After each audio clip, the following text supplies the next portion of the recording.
What's your favorite book or series that does the coming of age trope?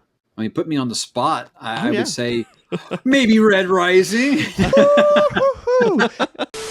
My oldest had no real interest in Dune until he found out like how much I love it.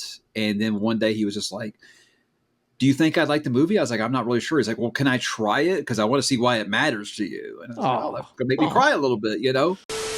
1 year before Fellowship of the Ring came out, the Dungeons and Dragons movie came out. And it was pure dog shit. And it completely made me be like, they'll never figure out fantasy genre. Lord of the Rings is going to be terrible. I was in the theater, and it wasn't until Gandalf's fighting the Balrog where I was like, oh my God, they did it. You know, it wasn't that long. I was still that long in the movie apprehensive about, okay, when's the other shoe going to drop? When's this going to turn to dog shit like they always do? Wow. So, yeah. I got to tell you guys, I did not think we'd be talking about this much about Sarah J. Maas tonight. You guys were expanding my horizon. That's why you came on the channel, right?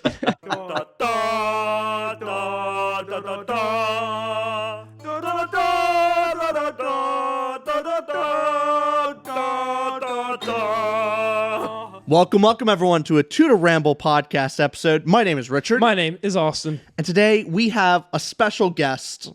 For me, this is probably one of the better guests we've had on for one particular reason. A fellow Name of the Wind hater, Mike's Book Reviews, is coming on our show. And a fellow Red Rising lover, Mike's Book Reviews. You're going to please us both. Thank you so much for coming on. Hey, thanks for the invite. And I've been called worse, you know, today. So that's a good start. It's a good start. Oh, actually, that is one of the reasons why I watch your videos for my book recommendations. If I'm looking for something to read, I basically have two channels, you and Matt's Fantasy Reviews. One of the chief reasons is I saw when I finished reading Name of the Wind, I thought I was weird. That everyone else seemed to love this book, and I kept looking online forums going like, it's the best book ever, it's great, and I'm going through and going, am I the crazy one? Yeah. And I came across your review of it, and I was like, I'm not alone. There's two crazy ones. It's great. There are dozens of us. You radicalized me, into my opinion, and just I was able to dig my heels in deeper into it. And so I got to thank you for that. Well, I'm happy to provide that outlet, as always. That's why I think when I created an unpopular opinion, I figured that was the book to do it with, because it seemed like everyone besides me was like, it's the best book since Lord of the Rings. I'm like, really? Yeah. Maybe I got a bootleg or something, because I'm not seeing it. Yeah, and especially when it's something like Name of the Wind, it's so popular, and you can have that unpopular opinion. Whereas on the flip side, something that Rich and I are uber impressed with is you've had Christopher Ruocchio on your channel a bunch lately. We read the first book of Sun Eater. You're on 3 now, right? I'm on the last few chapters of Demon in White. So you got a storm coming, baby. That's all I'll say. Oh, I know. Oh Lord. But I'm going to read this right here. I know you saw this. You tweeted this out, where Christopher Ruocchio in his book said to BookTube, most especially to Mike, you saved the series. You really did. And you tweeted out saying, well, damn, Christopher Ruocchio, going to make me cry, man. How impactful is that you have you influenced a series that Rich and I read, that everybody's reading, that is only existing now, or at least propelled because of you. Part. Because you covered it. You were the first to cover this back in 2020, the Sun Eater series, right? Yeah. Yeah. It's been wild. I mean, like I said, me and Christopher have become like actual friends since then, you know, but he didn't tell me he was putting that in the book. So yeah, it kind of caught me off guard when I had 1 billion people tagging me on Twitter and messaging me on Instagram saying, "Man, check this out," because I hadn't got mine yet when that actually started arriving in people's mailboxes, and it was surreal, and yeah, I'm just glad that more people are finding that series now, because it's one of those where he thanks me for saying he wouldn't even have this career if it weren't for me. I was like, dude, all I did was tell him to give it a shot. It was like, if your writing wasn't good, it would have never took off. People been like, this guy's high. I never listen to anything he says again, which you'll find people do with my stuff a lot. But I'm thrilled. I'm thrilled that so many people are finding it now. It is still kind of amusing to me now, because since Daniel covered it, people are like, hey, have you heard this book Sun Eater? Daniel was talking about. I'm like, yeah, I think I've heard of it. But it's still, to me, it's like that more people are finding it. That's what I wanted. I want to see more people getting their hands on that, because he deserves to be a household name in the sci-fi community without a doubt. Oh, definitely. I think would it be fair to say like one of the biggest one of his biggest honors and biggest influences, like for a booktuber, of being like one of the reasons why a series is still around, and the author himself is saying like it's that you yourself actually propelled a book to financial success. To me, I find that is just, that's one of the highest honors and greatest things someone in our space could actually do. Yeah, I think when I first started doing this, my wife was like, what would you consider like a success of you doing this? And I said, I think I'd like to be like blurbed on the cover of somebody's book one day, you know? So to see something like that, it's just like, wow, okay. I mean, to have that kind of impact is really cool. It really is. And I'm glad that I was able to make it happen. I would say Paul Rico's blurb is below a dedication in a book. Yeah, Like no doubt. No doubt. Yeah. Well, what are your thoughts on the kind of the reverse of it?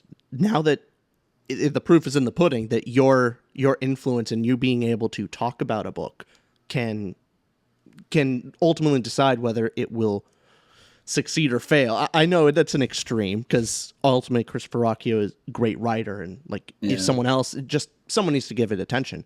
But the fact that your attention is so valuable, how does it make you feel when you don't cover a book? Of like, because I know on our side we get so many different authors trying to reach out to us to read, and realizing that your attention is that valuable, how do you feel not giving it to other authors? I mean, it's a slippery slope, you know, because I get hundreds of messages per day. Please, you know, review my book. And I tell them, I'm just like, there's a pretty good chance I'm never going to get to it. But if you want to send it to me, you know, I can try to put some eyeballs on it by just, you know, referencing it in a book haul video or something like that. Just what I can do to help out, because there's so much stuff I'll never get to read.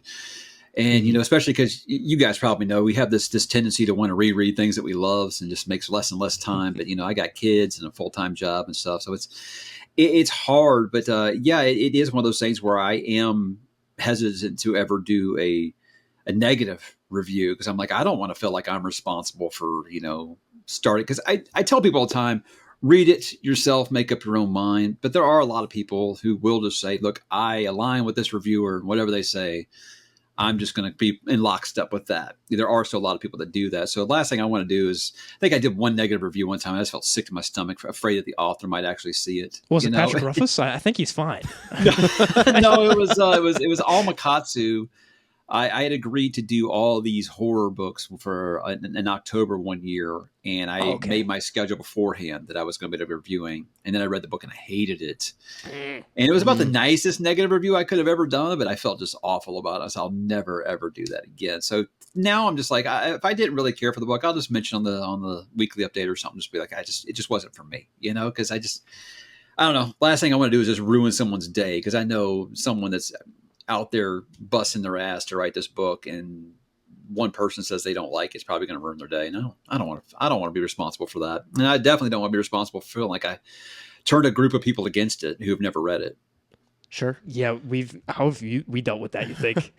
It's hard, because on one end, I feel very similarly to how you do, but ultimately our whole bread and butter, like what makes us, the whole reason we're on this platform is people like the authenticity of, like, they want to hear your true opinions. And if you only give positive opinions, people kind of don't, it feels a little dishonest to not actually be truthful with what I dislike. And that's why I think it's easy to get it confused sometimes, that criticism doesn't mean it's bad. I mean, criticism, you don't have to be negative to give criticism. You can give constructive criticism and do it in a positive way.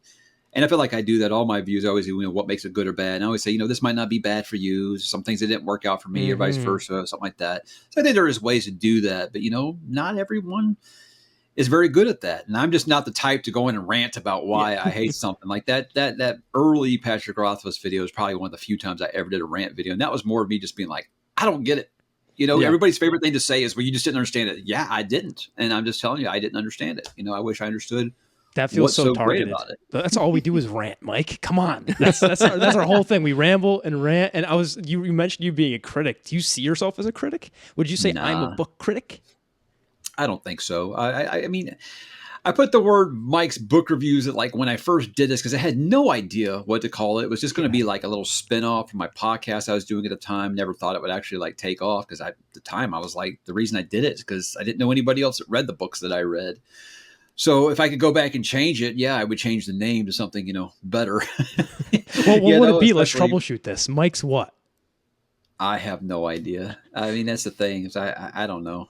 I What would about probably Mike come up with something Muhadi? clever. Like, that's a great name. It's so weird to me that name is like in pop culture now, because all the time I used to always go, what does that mean? Mudeeb, what is this? Madib, what is that? Yeah. Oh, yeah. I know for our sake, there was something a lot easier when we first started out. Is our level of influence wasn't as big, so us being negative on a book didn't feel as bad. Like we're not really doing any harm to anyone. We're being honest, and ultimately it doesn't affect the author that much. As you get more success, that kind of responsibility seems to grow, where if someone writes a book and they're already very successful and I criticize the book, I'm not going to hurt their sales, really. Right. Versus someone who just started out, it's their first book, indie author, they haven't even gotten off the ground yet. Me giving a negative review, I don't want to really torpedo affect their it. career. Yeah, Right. for real. It's kind of my thoughts on it is if it already has been like traditionally published books that have like, I kind of see mostly as fair game of like, I'm going to be, if I'm negative, I'm negative. It's already been published. It's out there. It's fine. The indie published scene is where I'm more closed off, where if I don't like it, I'm just not going to say anything. I'm not going to lie. I'm not going to say I liked it even if I didn't. But generally, it's best to say nothing. Correct. And that's on a more microscope where Mike, we haven't mentioned yet. Go subscribe to Mike if you haven't. Mike's book reviews, because you have, I think you're nearing 115,000 subscribers. That's a big number. That's got to feel especially in BookTube. Yeah, BookTube. That's massive. I mean, it's bigger than a lot, but not. I mean, there's way bigger. There's way bigger booktubers, and apparently, I just got to talk about Romantasy, and I could probably get up to about 600, 750,000. Oh, please tell me our ACOTAR review made it onto your suggested page. Did it sneak on there? Well, the thing is like I was joking with some people that I told my wife, look, all those years you watched all those superhero movies with me and stuff like that. Mm-hmm. If you ever want me to read Sarah J. Maas with you, I will. And she was like, I don't want to read that trash. So I did offer, but I did read Lee Bardugo, and that was what book? That was something. Shadow and Bone. Oh, okay. Yeah. Got it. That is that Here's a very shock. similar. It wasn't for me. It's almost like it wasn't written for a mid-40s-year-old male. It's weird. Yeah, that was actually the fun aspect of reading A Court of Thorns and Roses is going into it with the understanding that this book wasn't written for me, and trying to see what a different audience would enjoy from it. And it made me really appreciate it, because even though I can say, oh yeah, I don't like this, I'm not a fan of this, I can definitely see reasons why someone else would. I think it was really fun for me to see that. And especially now that everyone comments like, hey, look, first book, even fans are like, it's definitely the worst one. Read the second one's much better. So we'll give it a shot. But I don't know. I had a lot of fun. Even if I don't like it, the content will be gold, right? It's got to be. Yeah. Well, it genuinely was a fun time to read and review it. Yeah. That's the main thing, is I had so much fun reviewing it with you, Austin, that made it worth it. It made the read worth it. Right? Oh, 100%. Yeah, I think if we didn't have BookTube, we wouldn't have read that book. Oh, definitely. It made it fun to talk about it and make it more fun, because when we were reading ACOTAR, I knew before the romance genre, we were kind of surprised. Like, I don't know if you heard this, Mike, but our genre, fantasy, sci-fi, or just books that we're into, spoilers are a no-no. Generally speaking, of, hey, don't spoil. There's these big series with a lot of stuff going on. Some gets more muddied if you're talking about a big moment in Game of Thrones, kind of just permeated pop culture because of the show as well. But in general, don't spoil. But for romance books, apparently this is a thing where you can kind of just spoil the whole book. People don't mind as much. I'm not speaking for everybody. This is what I've heard from romance readers. So when we reviewed ACOTAR, I kind of just spoiled it for you. Then we reviewed it. Mm-hmm. But in the other genres have different rules in their in their communities. Their cultural rules is very different It in shifts. romance than I've it heard is about fantasy this. and Like sci-fi. they'll go to the end of the book and read the end of the book first because they Yeah, just gotta know. And I'm just I like, thought that's got to that be different. was- That's got to be a generational thing because I was like, spoilers to Gen Xers was like, you know, and I mean, but when the MCU movies real big, everyone was like, I got to be spoiled. I got to know. And I'm just like, you've got to be spoiled before you can see it. I don't even understand that. That doesn't register for me. So, Well, Yeah. I thought like when people made those comments, I thought like, oh, they must be monsters. Yeah, horrible. How could you do that? Crazy people. Now you understand a bit more. Well, that's the thing. because- You spoiled the whole book, and it did not negatively affect my enjoy. If anything, it made me enjoy the book more. right. You, I got to tell spoiling you guys, I did not think we'd be talking about this much about Sarah J. Maas tonight. You guys were expanding my horizon. That's why you came on the channel, right? we're a romantasy channel now. Yeah, come on. We're just view chasing clout monsters. That's all we're doing. in the fantasy sci-fi genre, to bring us back to that, you've been a part of this now, not just fantasy sci-fi. I mean, how long have you been reading fantasy sci-fi outside of your channel? Oh, yeah, since I guess I read The Hobbit like in 6th grade, which was a long time ago for me. Yeah. There was times where like I got away from it, like I was just pretty much onto like Stephen King and Michael Crichton and Anne Rice, I guess if you want to count that as fantasy, as vampires. Right. Mm-hmm. But it wasn't until I got into the one Stephen King series I didn't read until a little later was Dark Tower, and that was just kind of reminding me, oh man, yeah, I really love fantasy, and so that's when I said, no, I'm going to get all these series on my bucket list that I want to read one day. And it wasn't until I started this channel that I really got back into it. I started reading Brandon Sanderson a little bit around, I'd say 2015 or so. A friend of mine kind of recommended it to me after I got him to read First Law. And it's not like they're similar like at all. Right. But he was like, hey, let me pay it forward. He introduced me to Brandon Sanderson. It kind of opened the door a little bit for me to say, I want to finally try this Wheel of Time thing. And that was like right around the time I started the channel. So, it's been a long time, but I've been reading Dune since I was 15, just over and over again. So, Well, you talked about this a little earlier on, that you tend to like to reread books generally. I'm trying to stop it. Look, with the Stephen King ones, I'm doing that because I started doing a Stephen King reread around 2015 or 16 or so. And then I started this channel, and that kind of interrupted it. But it's because a lot of his books, like I read them on like release day when they came out. It's been a minute since a lot of those. So when I started doing this thing Into the Multiverse, where I'm just going through every single one of his books, talking about the connections to the other books, stuff like that, I said, I need to revisit some of those before I talk about them again. But that led to a rabbit hole of, I'm going to reread all these old Michael Crichton books. I'm going to reread the First Law books and all that. And I was just like, I got to stop, because every month I was looking at my old TBR list, and I was like, 3 rereads and 1 new book. That's probably not a good idea when I'm telling all these people, I don't have time to read your book right now, so. That's a fair point, because your time, and where do you locate that for every book you read is going to take a certain amount of chunk out of your time. Yeah. And yeah, I'm older than you guys. I'll never be able to read everything that I want to read, so I'm like, I got to start. As a compliment. You are older, therefore wiser, more knowledgeable. Yeah, but you got more books under your belt. More experienced. Yeah, experienced. You got that well aged. That chisel to your voice. You could tell. And if you're looking back through seasoned, yeah. If you're looking back through fantasy sci-fi since you started to where it is now, has it become cooler? Is it true that it used to be a lot more people look down on fantasy sci-fi? How's it changed from when you grew up to today, and how people view this genre? I think there's 2 seminal events. It was Lord of the Rings trilogy, the movies, and then Game of Thrones. Because I was screaming from the mountaintops for anyone to read A Song of Ice and Fire before that show was even optioned by HBO. And I'm not into that dragon fairy bullshit you read, Mike. And then after Game of Thrones got big and these people got addicted to it, a lot more people started being more willing to try some of these things. So I'll say sometimes it's for the better, because I think back in high school, and I got made fun of one day for wearing a Flash t-shirt under my baseball jersey. Oh. And then I was like, here we are 20 years later, and there's 2 moms in their 40s arguing about who's better, Captain America or Iron Man. I'm like, wow, how far we've come. The same thing happened with like wrestling, professional wrestling. I used to love wrestling, and then it blew up and got super popular. So I feel like there's always that one event where something will come out of nowhere, and all of a sudden, hey, it's cool to like that now. I don't know if necessarily fantasy's there yet. I think it was if Game of Thrones had ended as popular as it was during its prime. It might have, but I think that turned a lot of people off. Be like, this is why I don't read fantasy, because they don't know how to end it, or they don't end it at all.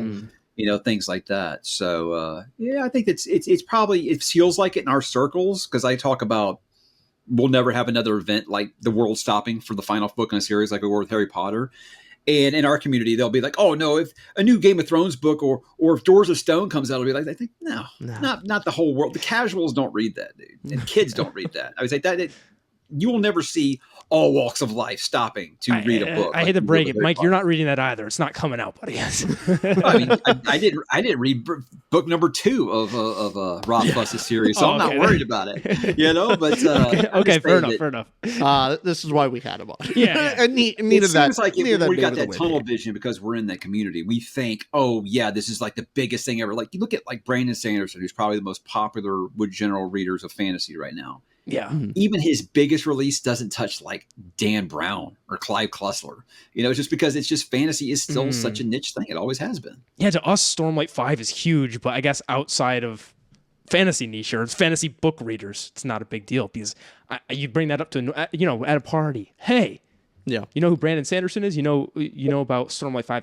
Likely not. It's very book oriented. You get stared at like a dog that just got showed a card trick. We're just like.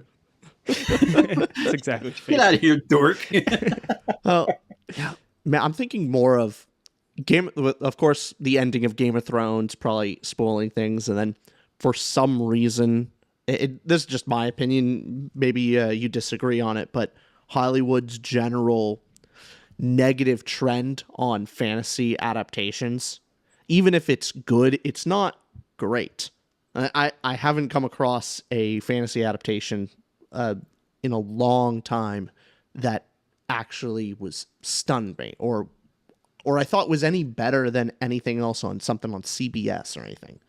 I don't think there has been since Game of Thrones, because you look at all these things like Wheel of Time, like Rings of Power, and they're just like, why are you trying to be Game of Thrones? You're established humongous fan bases. Please those people. I don't understand what you're doing right now. It's like, why are you trying to make Wheel of Time gritty and R-rated? Stop it. What are you doing? That's not what it is, And I don't even want to get into Rings of Power, but yeah, I think that they're just chasing. They want to be that next big event, but they're not doing anything original to try to be that thing. But yeah, I mean, look how long.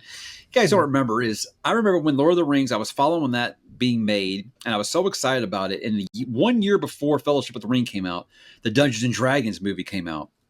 And it was pure dog shit. And it completely made me be like, they'll never figure out fantasy genre. Lord of the Rings is going to be terrible. I was in the theater, and it wasn't until Gandalf's fighting the Balrog where I was like, oh my God, they did it. It wasn't that long. I was still that long in the movie apprehensive about, okay, when's the other shoe going to drop? When's this going to turn to dog shit like they always do? Wow. So yeah, fantasy just seems to be one of those things they can't get right. I did I don't do like the essay thing very much. Yeah. But I got Bookborn's permission to do a kind of an essay format, because she's the best at it. Oh, shit. Why can't they get fantasy adaptations right? And I looked at it as like, if you like these things, I'm not saying you can't. I'm just saying, here's why I think with most people, these tend to fail. And it seems like they put the wrong people in charge. They don't put people in charge of it that love it. The Witcher, right? Didn't The Witcher creators not like the books or something? They actively hated it. And they wanted to get rid of their A-list actor because he wanted to stay faithful to the source material. And Henry Cavill, we can all agree, just what a guy. Perfect man. He's a nerd like us, but also represents what we want to be. I said Henry Cavill is like the much more better looking and successful version of me. Yeah, he builds his own computer. He plays D&D. Hey, you might have more YouTube subscribers than him. I don't think he has a channel. I mean, all he's got to do is take a shirt off, and he'll pass a couple million, I'm sure. Yeah. The funniest thing is he takes his shirt off. I think you'll get more male subscribers than women. We'll be the first. That is, oh God, that is for some reason, that's just a universal trend of all young guys go to the gym thinking, oh yeah, I'm going to get attention from women, and realize, nah, The gym gets me attention from men. That's very true. Yeah. With Mike was too relatable to that. Like he laughed a little too hard at that. I haven't went to the gym in a long time. When I realized it was like a cult and you like couldn't get out of it, I was like, no, I'm just gonna. I started doing like P90X, and I did the stuff like from home since then. So I don't know. Nice. I don't know. Just how hard it is to get out of some of these subscriptions, like a signed letter from Congress to get out of a gym membership. So it's very expensive. From what I understand, the only thing you have to do to have a gym membership is make sure you take a selfie while you're there, and boom, you've done your workout.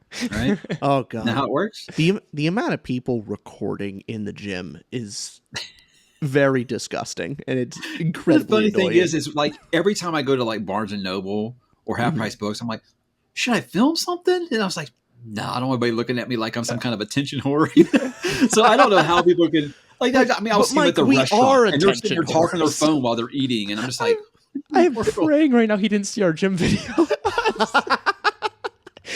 Did you? No, you don't know what we're talking about. I hope. no, you did a gym. You did a gym video. Well, we went at 2 a.m. and filmed a parody. It sounds bad when I say it out loud. No, that sounds like fun. We did it for we were doing a merch drop for our first drop, which you dropped merch recently, right? I saw you did a recent merch drop. I did like that auto generated thing, and everybody's asking me like, oh, can I see like how they fit and stuff? I was like, I don't have any. Mike, I'm gonna be. I feel comfortable with you. I'm gonna say how pissed off that made me feel. Richard and I spent 6 months getting artists and crafting, and then getting bookmarks specially done. You know what though? You probably haven't got people telling you how much your logo sucks, because that's what I've gotten a lot of. Your logo sucks. You need to update it. We also got that too. We got that too. Yeah. And then we're making these bookmarks, we're making these shirts, design amazing artists, and we set up this video, get it designed, and we see you put up merch, and we're like, Mike definitely outsold us. I just wanted everybody to. I mean, I put my logo together in like 5 minutes. When I uploaded my first video, and the thing was like, awesome. I just wanted people to be able to buy coffee mugs, because people tell me a lot. I'd love to have a coffee mug. I'm like that actually makes a lot of sense, you know. So why not? But a lot of the comments like, "Oh, your logo sucks. You need a better logo," and I'm like, don't know. I deal with it. Yeah, I'm not exactly an artist. Like, I'm sure someone would love to do it for you. I'm like, I don't want to put that stress or pressure on anybody. So yeah, fair enough. You want a mug, you can buy a mug. Yeah. It adds something to the space of BookTube. I think is a little different than some of the other different genres on YouTube, like your Mr. Beast, even your a bunch of different subgenres. Yeah, all those my kids watch. Yeah, all the tech stuff where there's a high value put on production value and making it very professional. Like a lot of YouTube channels look better than most stuff you see on air. Like I don't know if you watch MKBHD's tech videos, if you're interested, but like his videos are better than anything, like technically wise, than you're going to see on cinematic TV. Or cinematic, just different kind of camera shots. The equipment that he uses, he has to show he's credible, because he's selling tech stuff. Yeah, exactly. Yeah. But I think that almost works in the opposite. I try not to watch too many of those, because I'll just get jealous. Because I mean, 5 years into this, guys, I still struggle with lighting like crazy, and because I just record in this little shitty office, because this was never really a plan, you know. And all these people will be like, "Oh, I just got like an $8 ring light. My lighting is perfect," and I'm like, you know, but it's just one of those things where I'll never ever get it right, you know. And I'm just like, maybe that's part of the charm, you know, is that I'm not going to spend a lot of time, you know, making my videos look crazy impressive with editing. It's like I get people constantly, "Oh, I like your little reading excerpts, but it'd be cooler if you could do you could do your art kind of like Jay from Caption Words." Like, I wish I could do stuff like that. I don't know how to do that. That'd be really great. But if only, I would love to be able to do that. I can't do that. Do you have a team? Is this just you? I'm the Jordan Peele of BookTube. I'm writer, director, producer. I don't have anybody. Oh, yeah. Okay. I asked my wife one time if she would just like come in and like proofread something. She's like, I ain't got time for that. So yeah, no, I ain't got nobody. No. Yeah. Hey, we have 2 people. We have 2 people. Yeah. Now, Are the duties evenly distributed between two people? No, they're not. We have our strengths, our weaknesses, our strengths. Yeah, it works, Mike. It works. We're no tension. I read more. I You do all the podcasted work. with a partner for years, and I did everything back then too. But you know, it was one of those things where like I didn't have enough confidence to just kind of think I could carry a conversation by myself. And I do love conversation. That's why I love when someone comes to come on their channel. I was like, great, I get to talk to somebody else. You know, that's really nice. And no editing on your end. Just hey, it's that's done. the best it's done. part about being on someone else's channel. No editing. Oh yeah, Woo, love it. Yeah, I mean, is that the universal answer? The worst thing about BookTube is not the negative comments, not the lighting, none of that stuff. Not coming up with the content. It's the editing. The editing is the worst part. Yeah. It's go ahead, Rich. Yeah. I was going to ask you what your thoughts are on comment section with BookTube, especially being a larger channel than us. What are your thoughts on YouTube comment section? How does it affect to throw in context, we have seen a bunch of tweets where you'll post negative comments and then reply to them some snarky thing. So clearly you have experience. We want to hear. No, they want you to be snarky. I will just always tell them thanks for watching, you know, because they don't know what to do. They want you to be nasty with them. And if you're not nasty, they don't know how to react. That's always I said, just fill them with kindness. They have no idea what to do. They want you to say something negative. They're trying to get a rise out of you. With me is I tell people the difference between because before I did books, I talked about sports and I talked about media, movies and TV. And as you know, vitriol like crazy in comment section for stuff like that. So when I started doing this, I was like blown away. I was like telling my wife, it's like almost 100% positive feedback. She said, well, that's because stupid people don't read. Well, I mean, unfortunately, that's not completely true. But it was a real shock to me. So still to this day, it's 99-1 positive. I post those negative comments because I think they're just hilarious. I mean, it's just can you really be that upset that someone didn't put a book that they've never read on their top 10 favorites list? Yeah. I have no idea how that even registers to put that. And I'm just like, if you can really take that much time to put a really, really shitty comment on someone that you never even met in their life on their video, it just doesn't register for me. I couldn't do that. Well, there's so also with me, it's like, you're going to get those negative comments. Just don't feed into the negativity. Just, hey, thanks for watching. I appreciate it. Thanks for giving the channel a try.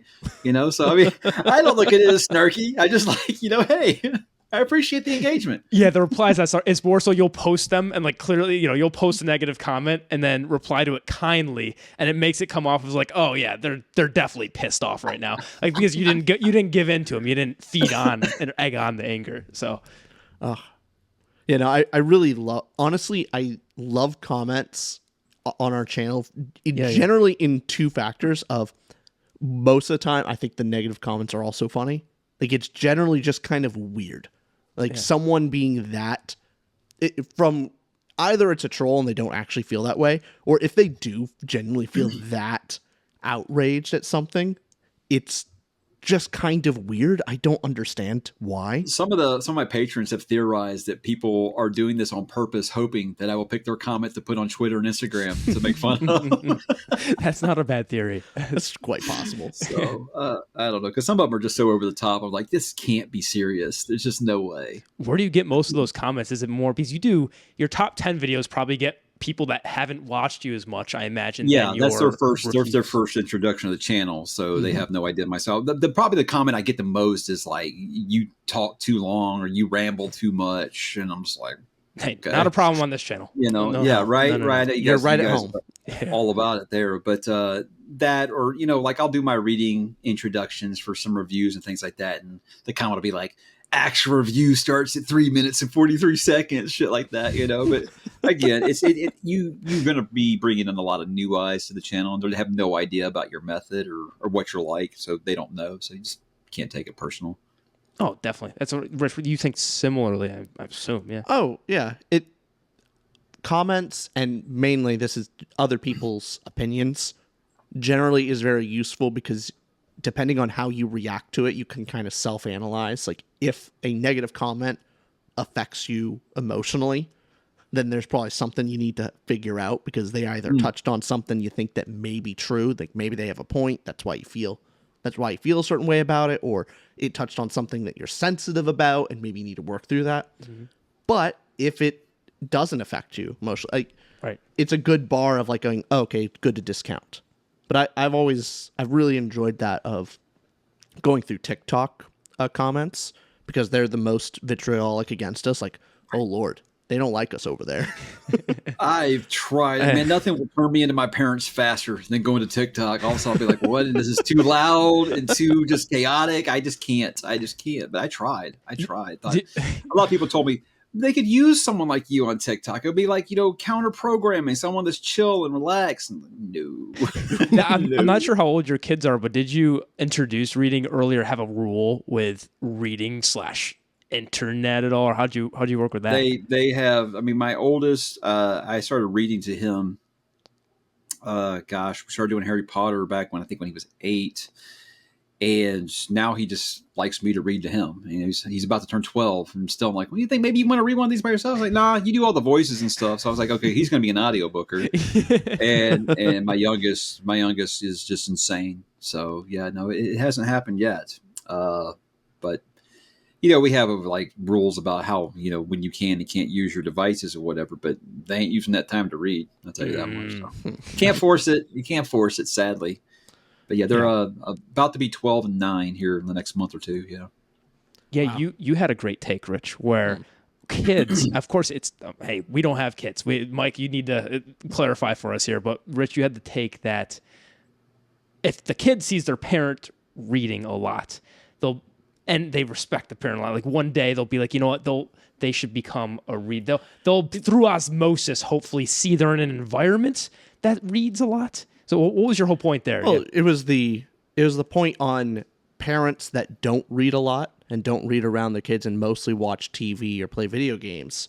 Those parents that say like, "Oh, my kids don't read enough." And like, how would I get my kids to read? I think like step 1 is read yourself.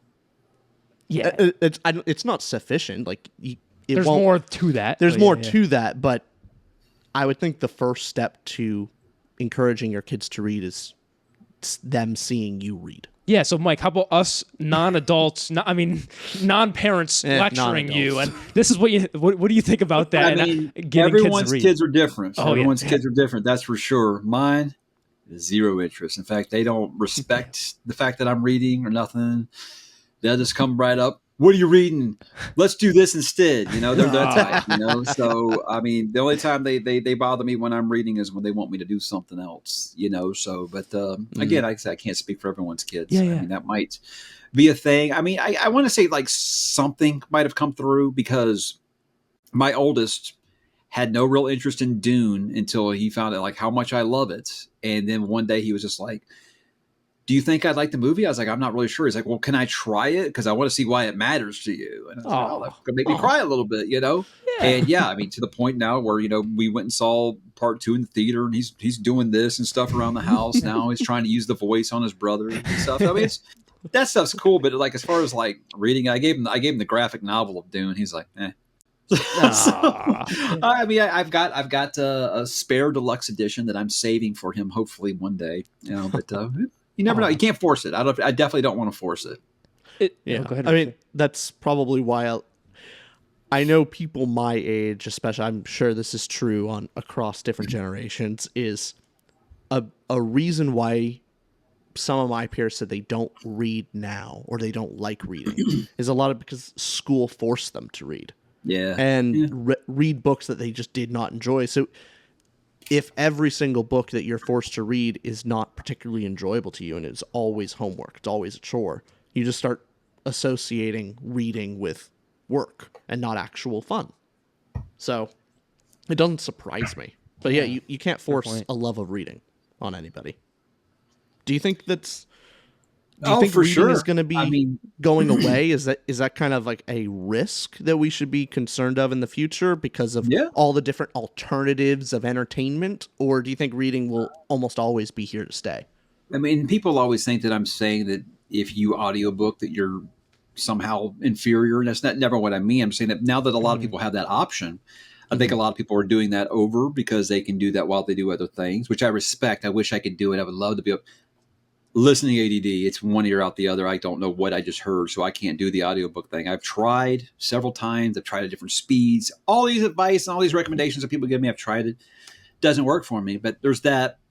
There is always going to be I'll just wait for the movie types. There is. There's just so much other stuff to do. I mean, look, how many times have you said, God, there's just too much good stuff to watch? You know, I got all these streaming services. Yeah. There's too many good shows. I can't watch them all. You know, so people, I think, just have so many different options than my generation had, where it was like, okay, well, there's like 3 things on TV and all of them suck. I guess I'm just going to go read, you know? So it is one of those things where you look at like not just the literacy level, but just like the amount of people that say they actually read on their own free time has gone down every year since the 90s, you know? So yeah, it's a real big concern, I think. So that was kind of one of my things when I started. I just want to raise awareness for, hey, reading's still fun. It's really great. It's a movie in your mind. You know, you can cast anybody you want in your head. Henry Cavill all the time. For every role. Dalinar, yep. Shallan, yep. We all have like that one actor in our head that we cast as like just like for some reason James McAvoy is like almost in every damn book I ever read. James McAvoy. Really, let me look him up. James. I should know who this is. You know James McAvoy? He played Professor X in the new X-Men movies. Oh, okay. And now I know. Yeah, didn't know that was his name. It's also for whatever reason, I don't know, that became like my go-to cat. Him or Michael Fassbender, who are both in the X-Men movies. So maybe the X-Men movies like really like stuck in my head or something. I don't know. He has a face that could fit a lot of characters. Maybe I see that. I think there was that movie Split where he had 23 different personalities, and I said, "Hey, he can play any role, literally." You know. Well, man or woman. How then with all of if you're not doing audiobooks and you're doing just physical and you're a parent and you got a full-time job and you're doing BookTube, when do you read? I mean, I'm sure you can see the bags under my eyes all the time in my videos. I just don't sleep. Yeah. That's it. I do most of my reading at night for sure, because that's the only time it's ever really quiet. But, you know, sometimes I'll come home from work and they're brain dead zombies playing Roblox on their iPads, and I can take advantage of that, and I'll do that. I don't watch a ton of TV unless it's something my wife and I are watching. I don't scroll a lot, you know, because it's a big question. How do you find so much time to read? And I'm like, well, if you put the phone down, you know, that's the whole reason that I originally bought a Kindle. That and the fact that I was going blind is that I said I wanted the less distractions, because I was reading on my iPad, which is horrible for your eyes. Don't do it.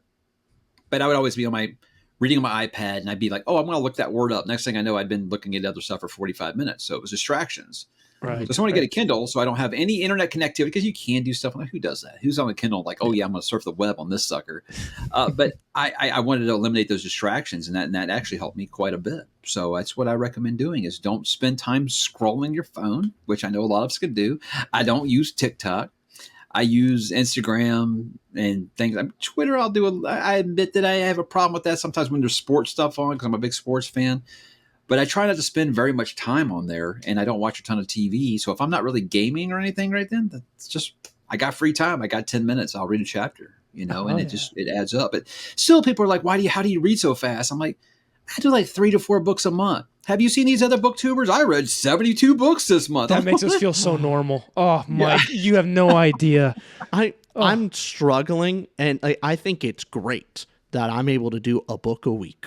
It's great pace. That I'm proud of myself for that. Yeah. And I don't know if I can fit that much more. Like if I read, maybe I could do 2 Dungeon Crawler Carl books in a week. Yeah. A couple Martha Wells. I would do a Dresden Files book in a couple of days, you know. That was just because it was just so easily digestible. But like, I mean, I just read Dreamcatcher by Stephen King. I mean, that took me a week, you know, and that's a pretty 650-page book on hardcover. But I feel like that's an acceptable pace. I just don't know how these people are doing like books like that. How are people doing Sun Eater in a month? I'm like, how? It took me 3.5 weeks to read Demon in White. How are you guys doing this? You know, because that's just, you got to chew your food with those books, right? I mean, you're reading Demon in White, you know, you can't blaze through that. Part of it's probably audiobook. Audio. Like I will be finishing Demon in White in like total reading time is basic 7 or 8 days total. And I don't even think I've read consistently all those days, but it's audiobook entirely. That's how I was listening to it. But my theory on it is there's a lot of people out there with jobs that are not, like, they're coasting on their jobs and they're reading during the working hours. I think that's how they do it. That's how you did it. That's how I did it. There was a solid year in my life where I was reading somewhere between 3 to 4 books a week ish, because I was able to read for close to 8 hours a day at work, and then I read at home, and then I read on the weekends. Did you see Mike's grimace? Oh, No, I mean, I have, I'll be really caught up, and I'll admit to sneaking something sometimes at work, but I read at my lunch break. So, I mean, that's about 30 minutes there each day, but sometimes I'll be able to sneak another 30 minutes in somewhere, but 8 hours, that sounds like a dream, getting paid to do that. Getting paid to read, that's the dream. I was working night shift security guard at a data center. So I'm sitting at a desk just kind of at basically a checkpoint type deal. Yeah. Someone's got to be there. Yeah. Someone's got to be there. I wasn't allowed internet access. So perfect environment. It forces you were to literally getting paid to read, man. That's the dream. Oh, I know. It was. That's the dream. But now I actually have to work for my money. Hey, you guys started to get asked yet? Hey, have you ever considered doing this as a full-time job? Have you gotten asked that question yet? Oh yeah. I was like, hey, they want to pay me, what my job pays me, and the benefits and the bonus, and the 401k. Sure, I'll do this full time. No, that ain't happening. This is a risky one. Yeah, we're doing our best. A while ago now, we started off we wanted to give it a shot to do it full time, and that step was having Austin go full time. And I support him with. I give him money for it. And now the channel's able to make up. We're almost there. We're almost there. No 401k, no any of this, but hey, it's something. We're gasping above water, but we're risking it. Yeah. Mike, you are correct with all the responsibility side of things. We don't have kids to take care of. That's most of our irresponsible decisions comes from, we only have ourselves as a responsibility. We won't be able to do this for much longer. Being young and I wish YouTube had been a thing back then. That'd have been great.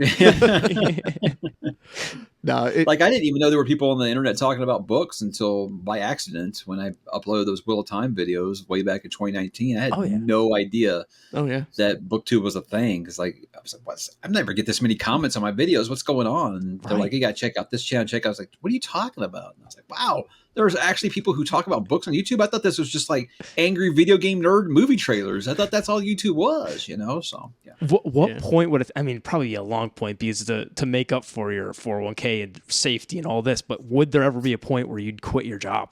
What would that measure be? Yeah, if Spotify made me an offer to do this on there, like Joe Rogan or something, sure. Sure, that makes sense. You want a contract. You want guaranteed. I have income. That's why I would never work in sales. I got to have my money guaranteed. I work in financial risk analysis, so to me, it's all about. I got this makes sense now. From. You hate everything we're talking about. Of risk it all. Financial risk assessment. Look at the people who depend on TikTok for their revenue. Their daily life, and now TikTok might go poof. Those people might be screwed. I was like, I would never want to depend on, because these internet bubbles, man, they can burst at any moment. So to me, it's like, if you're making a living off of it, go for it. Just make sure you're keeping some put away for later. It's also about not just, if all that you have is kind of the internet, you only have one platform and you only have the dancing monkey type deal, that's all you can offer, just some entertainment. Ultimately, that seems to be kind of fleeting, and you're gonna eventually pop. It's not gonna last forever. I mean, a lot of this is properly utilizing an actual audience and diversifying across multiple platforms, trying to offer more. Use your connections to go to other things, not trying spinning your wheels and stagnating. So, I mean.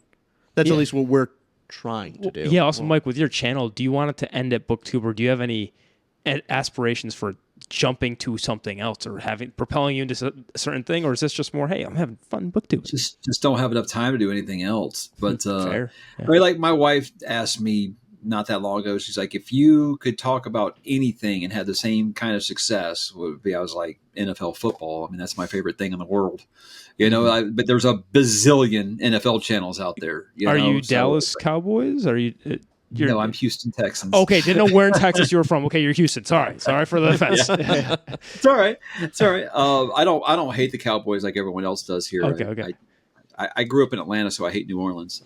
That's just something I never really was able to let go of. But again, I don't want to detract. But I mean, this is my most passionate hobby, and so of course I love talking about it and things. But if I could do the same thing and get to talk about football all the time, yeah, that'd be great. What made you start BookTube instead of some NFL thing? Is it because there's so many ones and you didn't think you could? I had done the sports thing, podcasting, because podcasting is a way different animal than YouTube. Yeah. With the way iTunes was set up at the time, you had no idea. There was no like real commenting system or anything like this. So you could look and see, okay, well, I've got like 600-800 people downloading every episode, but I never get any feedback or anything like that. So it was just kind of a different world. And so I said, me and my friend Danny, we had been doing this thing we called Geek Media Core for a while. We just talked about like anything: movies, books, TV, music, video games. That was before Mike's book reviews. Yeah. Oh, okay. And it was actually the YouTube channel before this. I just changed the name. But what you regret? You want a new name, but yes. Yeah. And this was just kind of like a brand expansion because he didn't really read like I did, and we didn't really have time to talk about it on the podcast. So it was just kind of like a thing. And then it was just kind of like perfect timing that started to get bigger, and he was getting married and having a baby and stuff. So we just kind of said, I guess I'll just try to do this for a while. And so you're saying you had two people and you split up and they went their own separate ways. We are still very tight. We still talk constantly, like all the time. That's good. He's up to his neck in twin baby diapers and stuff now. So good for him. Yeah. But if you went down the sports, you had went down that sports route a little bit, and not getting that feedback, you think you would have kind of been on your deep end as well with books? If you were doing books and not getting any feedback, it's a big part of BookTube is I'm saying something and people are actually responding. It's part of a conversation, because how debilitating is that if you just have a BookTube channel and then you're just not putting anything out there? We obviously create content to be a part of the conversation. There's a reason you're not just talking to the wall. Like I said, I did that for like a decade with almost like no feedback. So to me, it was always just like something I wanted to do. I felt like I was pretty good at it. So I was like, I'll just go ahead and do that. And I had loyal listeners and stuff. Like I said, just wish it wasn't a real big way to do feedback, because the time you weren't really putting podcasts on YouTube. That really wasn't like their thing. So I never really thought about it. And it wasn't until I started doing this that all of a sudden they made it really easy to put everything on Spotify and all that stuff. So who knows? Who knows? That stuff could probably, like, I do have a podcasted version of this show, but I don't do very much on there, honestly. All I put on there is like these long form conversations and stuff. But I don't know if it would be any different, really. I never went into doing this thinking, oh, well, if I don't have some success, I'm going to quit doing it. It really was just kind of meant to be kind of a side thing. Right. But when I won't lie, when I was getting a lot of engagement with it, I was just like encouraged, like, wow, all I've really wanted for years was someone to talk back to me, so that was really cool. And it was good timing too, because, my company had gotten bought and I just had to go back to school, and it was just me and like at the time, like my 3-year-old didn't talk a ton. So it was like, I needed like adult conversation, That's how it felt. And so it was a nice outlet. It just kind of, like I said, just kind of a happy accident for sure. But I never really went into it saying, oh, if I don't do this tonight, I'm not successful. I don't have instant success, I'm going to stop doing it. It was just kind of neat. Yeah. What kept us going is just that we, regardless of having no views, we kind of just had a conversation every time. It made it a lot easier for us, but definitely the best thing to come out of all of this is our Discord community that we made. It's so weird now to think about that. Before all of this, I would read a book and I'd have no one to talk to about it. Absolutely no one. And now I would talk to my wife about it, and she would be like, that's nice, dear. Yeah. But I quite literally, any book I read, I have someone to talk to about it. I talk with people about every single book I read. I find that amazing. Like, what an absolute privilege that is. And I never had. Like, I think I discovered your videos when I started reading Wheel of Time, and I wanted to, I read Wheel of Time, like, really closely after Stormlight Archive, and I was looking at online. I kind of wanted to no one else would really read Wheel of Time. You know, this guy, he wouldn't read Wheel of Time with me at the time. Yeah. And man, the YouTube was my space to Your actually, outlet, it's my outlet. And now I Holy actually crap. have an amazing outlet to talk about books with. That is the best thing about this whole platform, the whole experience. And Mike is kind of the in between of us, where you love Wheel of Time and Red Rising, is that right? Yeah. Look, there's no arguments here. We're all kumbaya. The thing is, like, I Red have, Rising too. you know, big criticisms about Wheel of Time. I still love it. I have big criticisms of it. Whereas Red Rising is a perfect animal. Oh my God, Mike! nothing wrong Mike, with it. welcome home. Dagger to the heart. Welcome home, Mike. Team Red Rising. Although I do think there's flaws, but I love it so much. Not even worth mentioning. It's amazing. What's your favorite book in Red flaws Rising? with Dark Age, but when I was doing my videos with Howler Pod, they pretty much told me I was wrong about them. So As they should. No. Yeah. Well, So- I just got to know, what was your favorite of the series? Golden Sun is probably Agreed. my favorite book in Agreed. that series. Okay. It's so good. Wow. Now, Mike just has the correct opinions. Now, how do you feel, Rich? Now, You understand what this is why I got The two thing was, is booktubers. like a good friend of mine. It's like the only in real life friend I have that reads this. So he's the one who recommended Brandon Sanderson to me back in the day. Yeah. He recommended Red Rising when I was saying I want something that's kind of like Dune meets Ender's Game kind of thing. And he said, I think you'd probably like Red Rising a lot. He had read the trilogy. And I read the first book and I was like, dude, this is crap. I was like, this is like Hunger Games on Mars. What is this trash? All right, Mike's not And perfect. he was like just feeling awful about it. And the thing was, like I had already bought the trilogy, and just on a whim, I said, well, I felt like there was some good ideas in there. Maybe just try book 2, and man, it just melted my face off. Yeah. And then I go back and revisit part 1. I'm like, well, I love it now, but at the time, I was like, book 1's nothing special. Whereas book 2 is a whole lot of special. And it's one of my favorite science fiction books ever. So sometimes, guys, I know that people hate to hear it. Sometimes you do got to wait till book 2 for something to get really good. Now, when it's Malazan, people telling you, book 6, just wait for book 6. It gets amazing. Or Cradle, wait till book 12. Like book 12, huh? Okay, cool. We've been recommended Cradle a lot. Yeah. You guys A like it lot more. of people.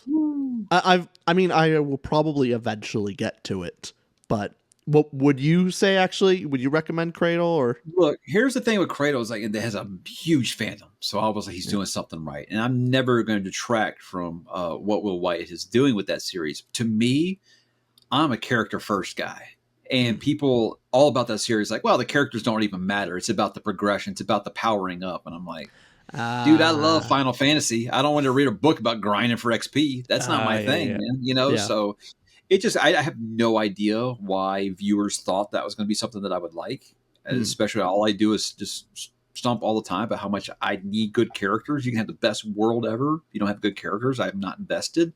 Like 3 Body Problem. I bounced off that because the characters were like, man, whatever. So I there's obviously a really big fandom for Cradle. So he's doing something right. That's just not, was it progression fantasy or lit RPG? Yeah. I don't want to read about your tabletop game, buddy. Sorry, it's just not So my no thing. Dungeon Crawler Carl. I got it. I got it. Actually, I haven't read it yet. I would actually recommend that to you because it Good does. character, yeah. It's got good characters in it. But it's That's very the- much grind for XP, which you might not like. Yeah, but so the point of it is like there's some good characters to follow, but also If I it's like just your funny. characters, I can get over some other things. Yeah. Yeah. fair, okay. The main thing is it's just funny. It's funny, cool world, and really endearing characters that you want to see them succeed. I mean, Yeah, is there anything that's gone kinda what I outside want. that rule? I'm a character first as well, but then I read something like Piranesi. That I really like the character, but I read something that goes outside my norm where I'm character first, but something surprises me. Is there anything like that for you? Any book ever that really wasn't character centric, but just floored you? Pretty much almost all of Michael Crichton's books. I would never say character is like his is like the idea is always really good, and it's kind of the idea of hey, this is right around the corner. Is this something we should be messing with, like some kind of technical achievement or some kind of evolutionary process? Okay. And so, I mean, with Michael Crichton, it's like the idea has to be really good. And that's why I thought I was going to like 3 Body Problem, because it had really good ideas. I just could never really get invested in it. Now I'm going to watch the Netflix series. because I do think that they could probably fix some of the problems I have with it. Mhm. I think, but to me, your idea has to be just like ridiculously good for me to get on board with it. Outside of just no character development, no character that I give a damn about. This actually was part of our between us and I, our disagreement on Wheel of Time. So I do understand when people talk about, like, especially early books of, the characters are not. It's can Wait, sometimes now which one be of y'all likes difficult. Wheel of Time? Which one doesn't? Who likes Wheel of Time? I love Wheel of Time. It's my favorite And you do not. Okay. series. I do Okay. not. He very much not just dislike. You hate it. I'd say what you think of To the Name of the Wind is what I probably think of Wheel of Time. Yeah. And I will always tell people to this day that if Wheel of Time had been like a good 8-9 books, it'd probably be the best series ever. But it did meander a bit too long. But I can see how people bounce off some of those characters early. The braid tugging, the folding the arms under the breasts, the just always being angry and boxing people's ears and shit. I get it. I get why some people don't like it. I mean, even I'm like, dude, really? You've got grown ass people that are going to spank someone? Seriously, So I have quirks about it that I don't like and stuff, but I do think that the characters are completely different by the end of the series. So he does a good job with that. He just takes a long time to get there. I mean, it's kind of the repetitive nature of a lot of other books. The character starts in one place and then, has a moment and changes because they don't stay the same person the whole book. A lot of Robert Jordan's characters, they need several moments to learn the lesson. They don't learn the lesson immediately. They keep messing up. They keep failing because of their flaws, and it takes them like 5-6 times. Like when I started, everyone's like, "Oh, Matt Cawthon's my favorite character." I'm like, I can't stand him. Are you serious? And then, sure enough, by the end, I was like full on like, hell yeah, give me the hat, man. Give me some dice. I'm gonna go cosplay because Matt is the best. So I mean, it's amazing. Like Nynaeve, could not stand Nynaeve. She's my favorite character in the end of the series. Yeah, Nynaeve. Same. It's so weird to now in retrospect on when I was doing the reread, I loved it even more. Just because seeing where they go and their quirks and their oddities and all the things that make people frustrated with them endeared them to me. And so I always thought it for me, it's a positive. I don't know why I enjoy seeing them being just incredibly frustrating characters in the world. Also, you're very much more the world and concept person, and Wheel of Time gives that to you, though. Wheel of Time gives you world, and Mike, you're very much on the character, so it kind of gives you both. It's such a long series that you have pretty much every trope you could, and trope using that as a positive term, like it has something for everybody, but on the bad side, it has everything. So you could pick out something you dislike or emphasize what you do like. I feel like it could go all over the place. Well, I hate that trope has become a negative connotation. It really has. Trope is what brought me to this genre in the first place. Yeah, tropes are good. Yeah. I like, I love the trope of the retired badass. You tell me that's trope. You tell me that on the back of the book. Just the author says retired badass is in this book. I'll pick it up and I'll read it. John Gwynn meets Game of Thrones, right? Yeah. John Wick. Did I say John Gwynn? John Wick meets Game of Thrones. Oh God! I thought you were. I thought you were saying about Logan. I thought you were saying like a Gwyn, one of Gwyn's books. Oh yeah, yeah. I thought you were right before we came on. I finished doing my Faith on the Fallen video, so I guess Makes I got sense. John Gwynn. Okay. But there's some other different flaws with A Wheel of Time. Just kind of thinking of, I think the biggest. Well, I love issue coming with of it, age, but, and there's a ton of coming of age. Would you say that's your favorite trope? Oh, no doubt. Coming of age under duress, that's what made me such a big Stephen King fan. Yeah, no doubt. That's what do you think does the best? What's your favorite book or series that does the coming of age trope? The series? I mean, put me on the spot. I would say maybe Red Rising. Keep poking the flame. Well, I mean, it just kind of depends, because you got something like Red Rising. It has a big time jump, in the middle of it, from them being kids to them being adults. But it does have their coming of age in that first trilogy. Hey, and you Empire kind of of see Silence, them as jaded 30-something-year-olds. But, Right. I don't know. I mean, Wheel of Time would be a good pick, I think. Yeah. Faithful and Fallen would be another really good pick. Yeah. Just because, you hear characters, like, for example, I just talked about Faithful and Fallen, so I'll stick with that one. These characters start out preteen, teenagers or whatever, and by the end of the series, these are the people that are going to be making what the world's going to be here at the end of the book. So it's a fun, kind of use that lightly when it comes to John Gwynn, because it's never a fun struggle to get there. It's called a struggle for a reason. But I don't know about series, but with me, I'm like It by Stephen King is like my favorite, because you do get the point of view of them as children and how they undergo that horrible, horrible experience and learn life lessons way earlier than they should, and how it affects them even into their adult years, and then remembering that. That's, to me, is like the perfect coming of age story, or To Kill a Mockingbird, one or the other. Sure. I really liked Christopher Ruocchio's angle. So for specifically, I think just mainly the first 2 books of it is kind of a coming of age story, but it's done in a very unique angle that I love. Very spoiler light. Very spoiler light, but it's...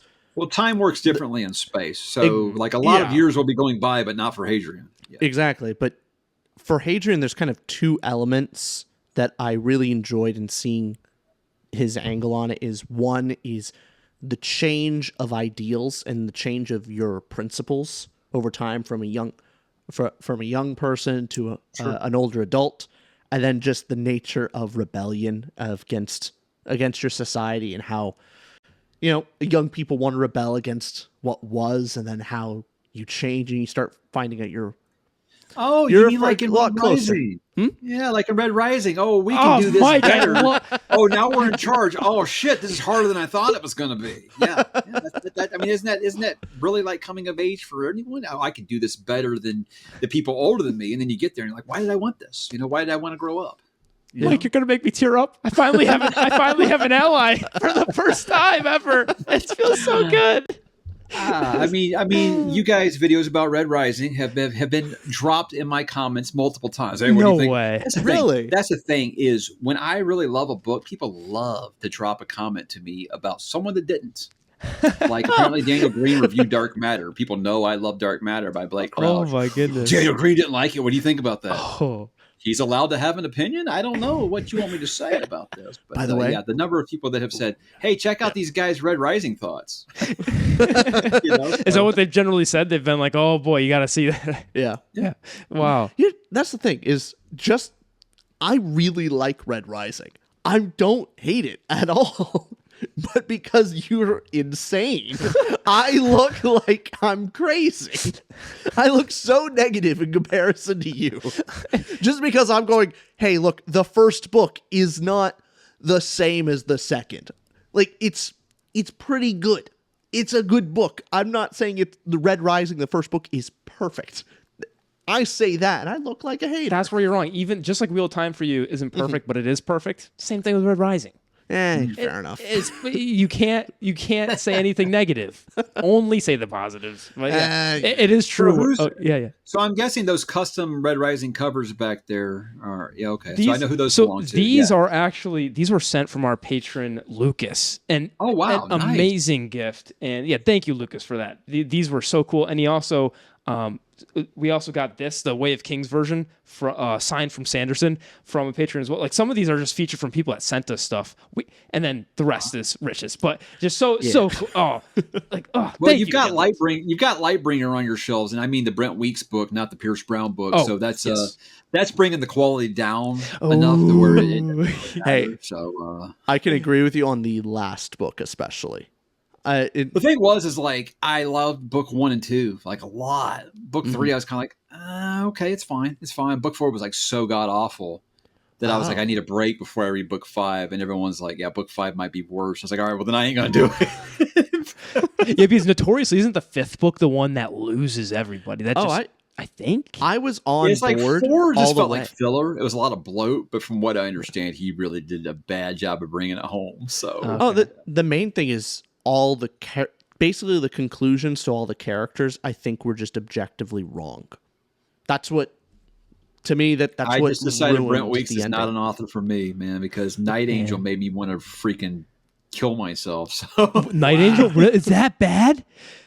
here's the thing, Ooh. it's like I tried reading it around like 2017 or so. Yeah. And I was like, this guy can't decide if he wants to be YA or if he wants to be grimdark. It's like he played Assassin's Creed one weekend and said, how do I make this like super edgy, but also for preteens?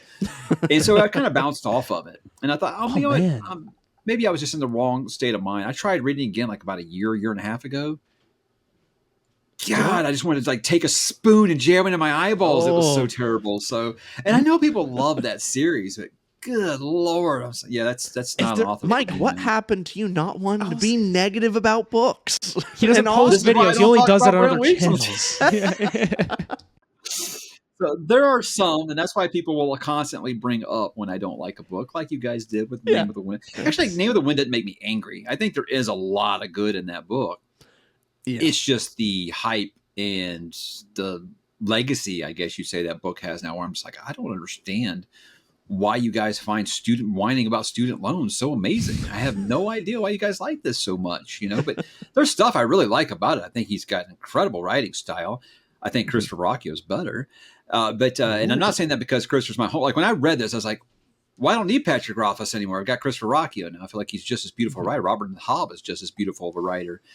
But I don't know. There's lots of things I did like about Name of the Wind. It's just character wasn't one of them. I absolutely hated the main character. And I think something like Gone with the Wind, it's like, yeah, that has an unlikable protagonist too. But for some reason, I was rooting for her. I'm not rooting for both. And it's unreliable narrator. I don't care.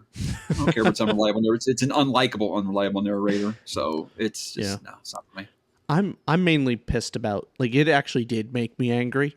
Of the ending to me angered me. Austin here has not read it. He will. I will. But we're gonna have fun hating it together. I'm hoping that we'll have this. We'll have this in common together. But the ending to me, for several different points, pissed me off. It's to the point where I actually did have some fun during the book, or at least I enjoyed some aspects. There's a particular scene, like a musical scene in the book, that absolutely floored me. It's one of the best written scenes I've ever read. I didn't know you could write in a book and describe music that way and properly integrate it. That wowed me. That's the only reason Lin-Manuel Miranda wanted to do the adaptation, was because of what you're talking about right there. Oh, yeah. And I can't disagree. Wait, really? Like I said, those things like that are stunning. That's actually true. Like from his own words. I want to say they did option it there for a minute. Oh, wow. Lin-Manuel Miranda had actually wanted to do it because of what you're talking about right there. Wow. I mean, that guy's a musical genius. So clearly he's able to get something through in his words to someone like that.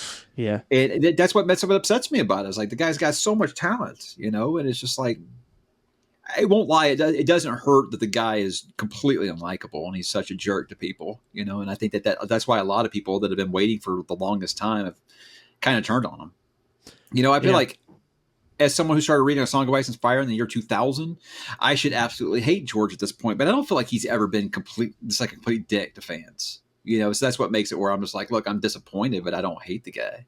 Didn't Ruffus promise a chapter and it didn't come or something with donations? He promised several different things. He raised money and then didn't do it, and then didn't deliver. So, I don't know how you. I don't even think that was the first time. I think it happened like said it happened once. He didn't deliver on the promise, and then he talked with Daniel Greens and like, oh, I actually will, and then he didn't do that either. Oh, geez. Yeah. Oh, geez. Do you know of other instances other than that like he's been bad to fans particularly?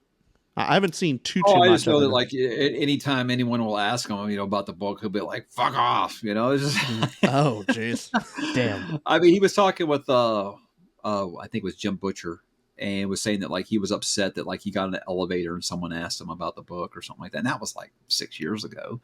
So I mean that was a long time. But I don't follow it as much as everyone else does. It's obsessed with it because I don't care. I mean I'm thankful I didn't like the first book, because I would suck if I had another great series I was waiting on, forever. Yeah. And that's why I'm glad I didn't like Lies of Locke Lamora as much as everyone else too. I was like, okay, cool. So the two main fantasy series that look like they're never going to be done outside of Song of Ice and Fire, cool. I ain't gotta wait for those. I'm actually very thankful I didn't like the third book, because I actually did like the first and second book, and I was really excited. Then third book, wasn't that enthused Gentlemen with it. Bastards, yeah. Yeah, I didn't think it was terrible, but I didn't really like it. And so, yeah, the fact that the fourth book is probably not going to come out doesn't bother me as much. I didn't dislike Liza Lochlamora. I was just like, if this is the best it has to offer, and the second and third books are kind of divisive, probably not going to keep going. So I didn't dislike it. It gets pegged in with Name of the Wind for me, but I didn't dislike it. I just thought it had some issues, but I like a lot of stuff about like the dialogue is like S tier. I think the dialogue is amazing. I love the dialogue in that book, but there was a lot of other things I didn't really care for. But again, I didn't dislike it. I just thought it was fine. Yeah. Mike, I don't want to take too much of your time here. Rich, do you have a closing question for him? Because I have one other to toss in there if you don't got one. You but go first. I was just going to say, we're talking about all these authors, and you're a big reader. Do you ever want to write a book of your own?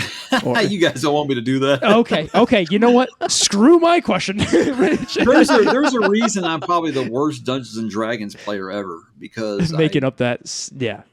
I can't make up a story for nothing. And I always felt like if I did try to do that, it would just be me just like ripping off Tolkien and Frank Herbert, Lord of the Dunes, or something. So basically real time, right? Full on rip off. And I know some people, Brian Herbert, have made a career out of that. That's not my style. I'm not going to do that. I'm not going to rip off someone's story and make fan fiction out of it. But no, it's not that I don't feel like I have any creativity. I just feel like my talents, that isn't it. That isn't where it would be. And I feel like sometimes I feel like the only booktuber out there who's not trying to launch their own book, and I'm not criticizing those who do. If you have the talent, man, go for it. Chase your dreams. I always tell people chase your dreams. It's just, I get that question a ton. I was like, you guys don't want that. I also don't know how much time you have in your schedule. It doesn't look like there's another gap in that pie chart to add writing into what you have going on. So probably not. I mean, there's still some things I could probably cut out, but I'm just making sure. Time with the kids. Road. Here's the thing, you guys. If you guys do go down the kids' road, you will get those. I don't want to get too serious anyway, but you will get those moments where you're like, man, I'm missing a lot of these kids' childhood, and I don't want to do that.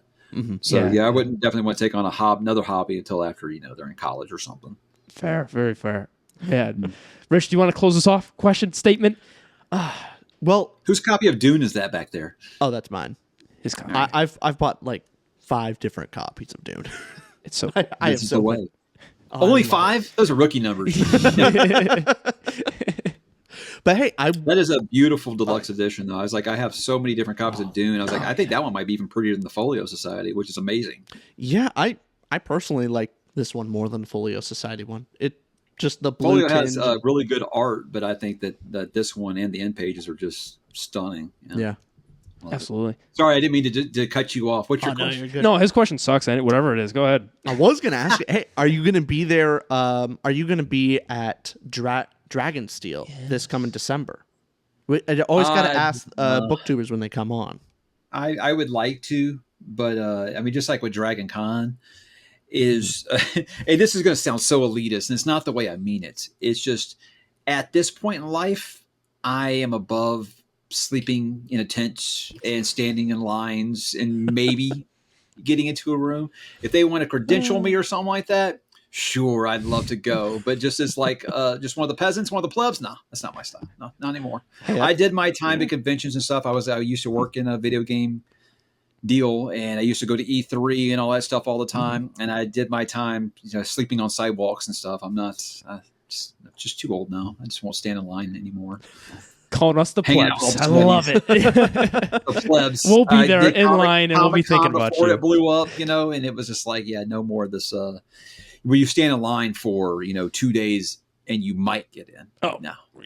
Get you. Well, hey, that's the nice thing about picking books as specifically fantasy books as our genre. Like Brandon Sanderson is our Comic-Con, and as big as that is, it's not going to be absolutely insane. It's going to be crazy for us, but it's not going to be trying to get into E3 or, When is that? It's in June? December. Oh, December. Okay. So June, we're going to be in another country. We're going on our family vacation, but what country? No. Where are you going? We're doing Mexico and Honduras this year. Very cool. Very good. Awesome. Yeah. You were in Panama. I mean, not same country, but you were in Central America. Loved Panama. Yeah, very cool. It was great. Yeah. Awesome.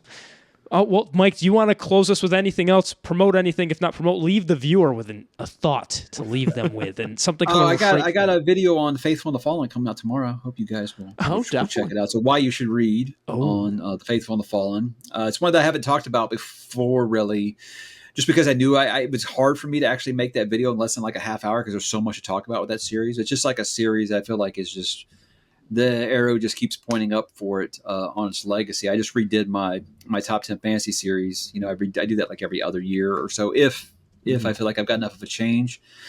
And that one's kind of stuck in the same spot both times. And I feel like now I'm already starting to rethink that because it's really good. But I don't know about you guys. With me, it's like just basic reviews. That generates so little interest now.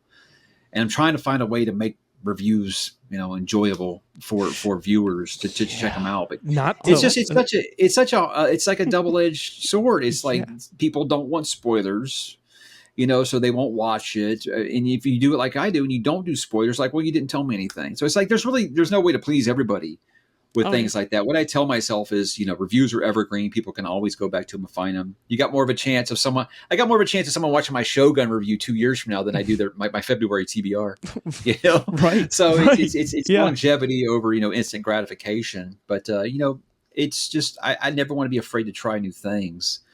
But and I also want to give people what they want. But it's rough as a content creator when they tell you they want this and then no one watches it. You know, after you've spent like 6 hours making a 3-minute reading introduction. You know, so. Mike, not to loop us back around, but the viewers want you to read ACOTAR, and so do we. So I think that's you're asking.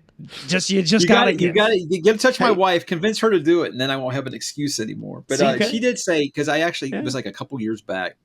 They were having a Kindle sale, and they had the entire Throne of Glass series for like $1. And I was like, okay, great, I'll get that for her. And then she was like, I don't want that trash. Oh man! So, and the thing is like it's sitting on my Kindle, so everyone's like, oh, sure, it's for your wife, buddy. You know, but she actually said she'd be way more interested in ACOTAR than she would Throne of Glass. So I was like, hey, just tell me when. Just tell me when. So you know, there you go. If you guys want a cheat code there, at least I'll have your content to go back to and laugh at. So there you go. That because you were mentioning doing different reviews, that was the first style we just threw our usual formula. Apparently, people really loved specifically the format of it because we did it in a completely different style than we normally do a review of. Yeah, and that was such a fun, unique way to do it. Of basically splitting it into first half of you just trying to explain the plot to me and I haven't read the book yet, and then the second half is more traditional, us actually analyzing it after I've read it.